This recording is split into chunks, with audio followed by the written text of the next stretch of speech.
परम प्रेममय जुग पुरुषोत्तम श्री श्री ठाकुर अनुकूल चंद्रेर आतुल रांगा चरण जानाई आमार शतकोटी दंडवत प्रणाम। जय गुरु सकल इष्ट प्राण दादा मायरा।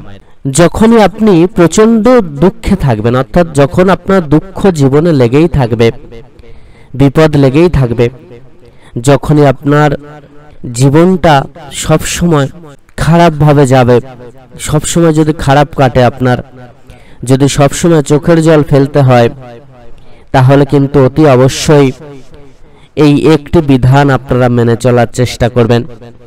परम दयाल जुग पुरुषोत्तम श्री श्री ठाकुर अनुकूल चंद्र एकटी छोट्ट विधान मानार कथा बोलेछेन, ताते जीवने दुःख आर आमादेरके स्पर्श करते पारबे ना, चोखेर जल फेलते हबे ना, खाराप समय कखनोई आसबे ना।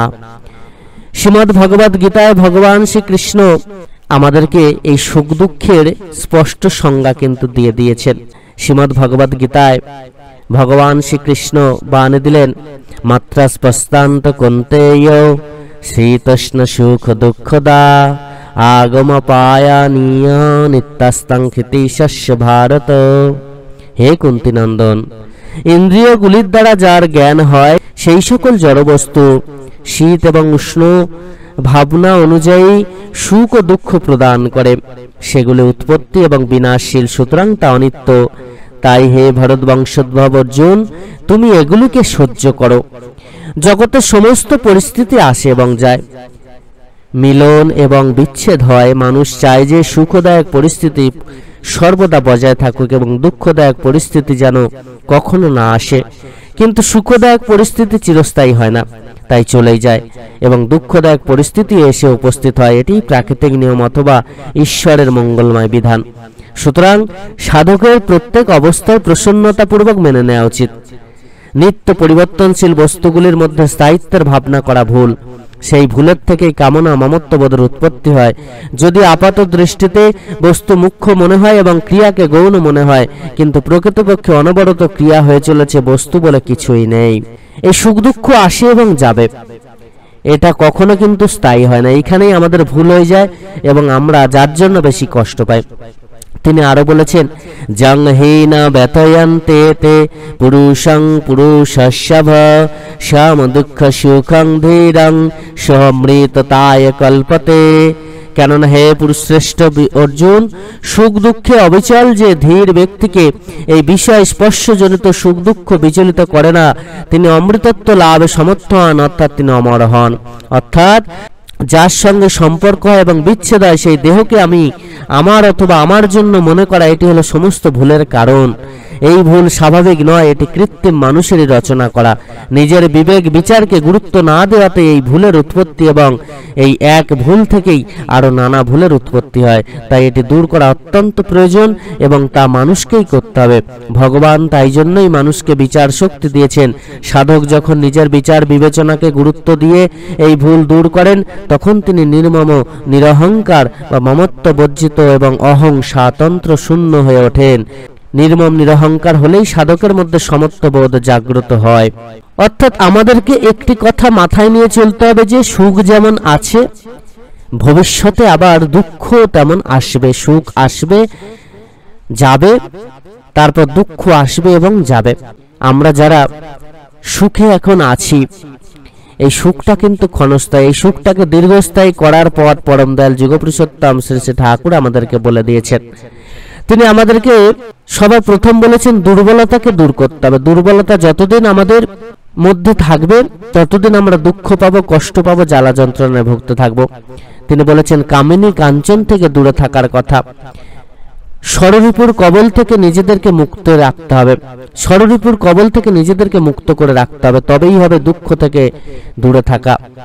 আমরা যদি ষড়রিপুর কবলে পড়ি, কাম ক্রোধ লোভ মোহ মদ মাৎসর্য, কখনো কামের বশে বশীভূত হচ্ছি, কামিনী কাঞ্চনে পড়ে যাচ্ছি, মোহের বশে মোহিত হচ্ছি, কারোর প্রতি মোহিত হয়ে দুঃখকে কুড়িয়ে আনছি, কখনো লোভের বশে এমন কিছু করছি, দুঃখকে কুড়িয়ে আনছি, কখনো বা অহংকারের বশে এমন কিছু করছি, দুঃখকে কুড়িয়ে আনছি, কখনো বা মাৎসর্যের বশে এমন কিছু করছি, দুঃখকে কুড়িয়ে আনছি, কখনো আবার হিংসার বশে এমন কিছু করছি, দুঃখকে কুড়িয়ে আনছি। তো এই যে হিংসা, কামনা, বাসনা, লালসা, লোভ, মদ, মাৎসর্য, রাগ, এই জিনিসগুলো আমাদের জীবনকে ধ্বংস করে দিচ্ছে, এগুলোই কিন্তু আমাদেরকে দুঃখ প্রদান করে। তাই এগুলোকে আমাদের দূর করতে হবে। এগুলোকে কন্ট্রোলে রাখতে গেলে কি করতে হবে? পরম দয়াল একটি ওষুধ দিলেন, সেটি হচ্ছে নাম জপ। আমরা যদি নিয়ম করে নাম জপ করি, এই সমস্ত কিছু আমাদের বশে থাকবে, তখন আর কোনো চিন্তা করতে হবে না। আমরা সমস্ত কিছু থেকে মুক্তি লাভ করব এবং এগুলো আমাদের বশে থাকবে। তখন এরা আমাদের কথা শুনে চলার চেষ্টা করবে, যখন যেটা দরকার হবে সেটা আমরা চালাতে পারবো। কিন্তু আমরা যদি দুর্বল হয়ে পড়ি, অহংকার নিয়ে চলার চেষ্টা করি, হিংসা নিয়ে চলার চেষ্টা করি, তাহলে দুঃখ আমাদের কখনোই ঘুচবে না। পরমদয়াল বলেন, কখনো অধিক চাওয়া উচিত না। মনের যে বাসনা, চাওয়া পাওয়া, সেটা কখনোই বেশি যেন না হয়। যতটা দরকার ততটুকুই হলে কিন্তু সুখে থাকবো। তার বেশি আমাদের উচ্চাকাঙ্ক্ষা যখনই হয়ে যায় তখনই কিন্তু দুঃখ পেতে হয়। এই উচ্চাকাঙ্ক্ষা থেকে নিজেদেরকে দূরে রাখতে হবে, চাহিদাটাকে কন্ট্রোলে রাখতে হবে।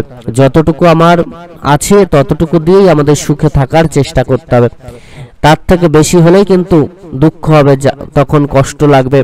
কোনো কিছু চেয়ে বসলাম, সেটা পেলাম না, তখন কিন্তু কষ্ট হবে। কিন্তু তার প্রতি যদি আমাদের কোনো আশাই না থাকে, সেটা যদি পেয়ে যান, তখন সেটা কিন্তু সুখে পরিণত হবে।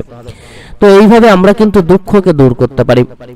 আর যদি সঠিক চলনে চলি, ঠাকুরের কথা মেনে, তার আদেশ নির্দেশগুলো যদি মেনে চলি, সময়ে নাম জপ, ইষ্টবৃত্তি, প্রার্থনা, এগুলো যদি করে চলি, সৎ গ্রন্থাদি পাঠ করে সেই মতো করে যদি চলার চেষ্টা করি, যদি নিয়মিত তাকে ডাকতে থাকি, তার সাধন ভজন করতে থাকি, নাম জপ করতে থাকি, তাহলে কিন্তু মহাপুণ্য লাভ করে আমরা সমস্ত খারাপ কিছু থেকে মুক্তি লাভ করব। আমরা জীবনটাকে আরো সুন্দর সুমধুর করে তুলতে পারবো, আরো সুখে করে তুলতে পারবো। এই যে সুখটা চিরস্থায়ী করতে গেলে কি করতে হবে, যেটা বলছিলাম, এই একটি কাজই কিন্তু করতে হবে। পরম পিতার পাদপদ্মে আশ্রয় গ্রহণ করে তাঁর বলা নাম জপ করতে হবে এবং তিনি যে যে কর্মগুলো দিয়েছেন সেই কর্মগুলো যথাযথভাবে আমাদের প্রত্যেকেরই পালন করতে হবে।